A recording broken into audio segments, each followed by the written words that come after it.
Hello guys! For today's video, magluluto po tayo ng tinolang manok. And this is the dahon ng sili na aking na-harvest sa aming hardin. Yan, wala po kasi tayong malunggay para sa ating dish kasi naubos na po, kaya itong dahon ng sili na aking na-harvest ang ating gagamiting leafy green. At naka-harvest din po tayo ng sili. Yan, 2 sili. So, start na po tayo. Igisa po natin ang luya. Yan, ganyan ang pagkakachop ng luya para sa ating tinola. Strips lang siya. Yan, pag medyo brown na at umaamoy na, ilalagay na natin ang sibuyas at bawang. Yan, sabay na yan sila. Pinagsasabay ko na kasi ganun din naman di ba? Shortcut na. Pwede naman, di ba? So, yan. Isasaute po natin yan para lumabas yung kanilang mga aroma at maluto siya ng very light. Yan. So, gisa-gisa lang po sa mahinang apoy, simmering, para hindi naman masunog. Isaute natin for at least mga 2 minutes. Yan, for 2 minutes or more. Wag naman masunog. Basta lumabas lang yung mga aroma. And then, after nating igisa ang ating mga aromatics, ilalagay naman natin ang ating chicken. So, kita nyo yan, leg part yan. Ang una kong nilalagay sa tinola, ang una kong sinasangkot siya ay ang mga mabubuto. Yan, leeg, hita, thigh, yan, yung pakpak. Pero tinatanggal ko yung parang malaman na part ng pakpak. Isinasabay ko yon sa mga breast, sa mga malalaman. So, yan, thigh part din yan. So, kasama yan sa mga mabubuto. Yan yung mga pinagsasama-sama ko para isangkot siya ng mas una bago yung ating mga breast. Yan, ayan. Legs yan, yung kadikit ng legs. So, kasi yan yung mas matagal maluto. Yung mga mabubutong yan. Hindi katulad ng mga breast part. Saka yung malapit sa pakpak. Yun, madali lang yun maluto. Kaya, ihuhuli ko yun. So, igigisa natin siya, isasangkot natin siya for 2 minutes.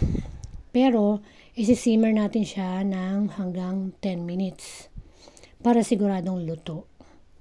So, lalagyan na rin natin yan ng panglasa. Lalagyan natin siya ng patis while sinasangkot siya, while sinosote ang ating mga chicken. Lalagyan natin ng patis.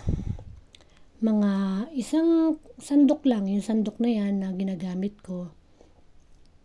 Ganyan lang karami. Yan. Puno lang yan. Kasi yung aking manok ay nasa 1.5 yata. Parang ganun. So, for me, that's enough. Yung ganyang patis. Hindi na tayo maglalagay ng ng asin, patis na lang. Pero kayo, kung gusto niyo maglagay ng asin, pwede naman. Nasa sa inyo po yun. Ngayon, ayan, halu-haluin natin, sinasangkot siya natin. Sa point na to, at this point, pwede nating ilakas yung apoy para talagang masangkot siya na maayos. Ngayon, pag nasangkot siya nyo, natakpan nyo, lagyan natin ng pepper, black pepper, yung buo. Yung buo ang nilalagay ko po. Kayo po, kung gusto nyo durog, pwede naman po. Yan. Pagkatas natin lagyan na ng peppercorn, lagyan din natin ng cubes, chicken cubes. Bali, isang chicken cubes lang po ang nilagay ko kasi nga may patis na. Para hindi naman sobrang alat. Alam nyo naman, mahirap na. Alagaan natin mga kidney. Huwag masyadong maalat ng ating mga timpla sa ating ulam. Yan. Kailangan medyo hinay-hinay lang din pagdating sa alat. Yan, isang kutsa pa rin natin ng isang kutsa. Yan. Tapos tatakpan natin yan for mga 5 minutes. Okay, after 5 minutes, yan na, nagmantika na siya. Diba? Ay, 5 minutes or 10 minutes na pala yun. So, nagmantika na. After 10 minutes, ilalagay na natin yung breast. Diba? Pagkalagay natin ng breast parts, isasangkot siya rin natin ng mga 2 minutes. Diba? Pagkasangkot siya natin ng mga 2 minutes, ayan na nga yung breast. Okay? Sundan natin yung video. Nauuna tayo. So, ayan na yung breast. Ilalagay natin ang breast sa ating nagmamantika na mga leg part. Yung mga naunang part nating chicken. So, naka 10 minutes na yon. Ngayon, ilagay natin yung breast kasi nga mabilis maluto yan. Pag sinabay natin yan sa mga leg part, medyo ma-overcook, matigas. Hindi na siya masarap kainin. So, yan ang secret na ginagawa ko para hindi manigas yung ating breast part. Yan, isangkot siya natin. Tapos, i-cover uli natin. Tapos, lalagyan natin ng ano ba lalagay natin? Water later. Pero, isangkot siya muna natin yan for 5 minutes. Pagkalagay natin ng chicken breast, tatakpan, then let's wait for 5 minutes. Okay. Ayan na, naka 5 minutes na. Ayan, namuti na yung ating chicken breast. Meaning, naluto na siya. So, hindi natin siya i-overcook. Kaya, pag na-overcook, dahil pag na-overcook pala, medyo matigas at hindi na siya masarap kainin. Yan, nagmantika na siya, nakita nyo. Kaya parang piniprito na rin natin yung manok sa sarili niyang mantika. Ganon. Kaya, yan, halo-haloin natin. At siguradong naluto na yung ating chicken breast. Ilalagay na natin yung ating gulay. Ang ating gulay ay sayote. So, ang sayote ay pero bago natin ilagay sayote, lagay muna natin yung tubig pala. Mga 4 cups ang nilagay ko dyan kasi yung sayote natin is magtutubig pa yun. Kaya 4 cups lang na tubig ang nilagay ko para hindi naman masyadong lumangoy ang ating tinola. Although masarap sa tinola yung maraming sabaw. Pero tansyahin din natin kasi baka tumabang naman. So yan, 4 cups ang nilagay ko. Yan, submerged na si chicken sa ating sabaw. Na-submerged na siya. Ngayon, pakuluin natin. After kumulo, ilalagay na natin yung ating sayote. So, ang pagluto sa sayote, mga 5 minutes lang yan. Luto na yan. 5 minutes na medyo malakas yung apoy. Diba?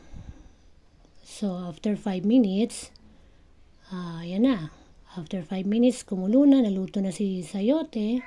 Ilalagay naman natin yung ating na-harvest na dahon ng sili. Ayun.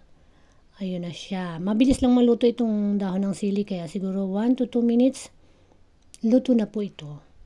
Pwede na nating i-serve at kumain na tayo ng lunch. Kayo po ba, anong lunch nyo for today? I'm sure masarap yan. Madali lang naman magluto, di ba? Luto-luto tayo para may kainin ng ating family. Yan. Masaya sa feeling na may niluluto at napapakain ng family. So, ayan na nga. Yan. Nagsasign ako ng okay kaso hindi naman pala nakikita sa camera. Ay, isa pa. Okay. Yun, okay. Hindi makita Kala ko kita. So, yan na po ang ating finished product. Luto na po yan. At isa-serve na po natin yan para tayo makakain na. Diba? Isa yan sa mga Filipino food na gustong-gusto natin. Diba? Kaya naman, alam na natin kung paano ang pagluto ng ganyang dish. Diba? Why not i-share ang aking version? This is my own way how to cook tinola, chicken tinola. Diyan lang, kasimple lang. Sobrang simple at masarap. masustansya. Ayan na siya. Kukunin ko ang breast part. I like the breast part.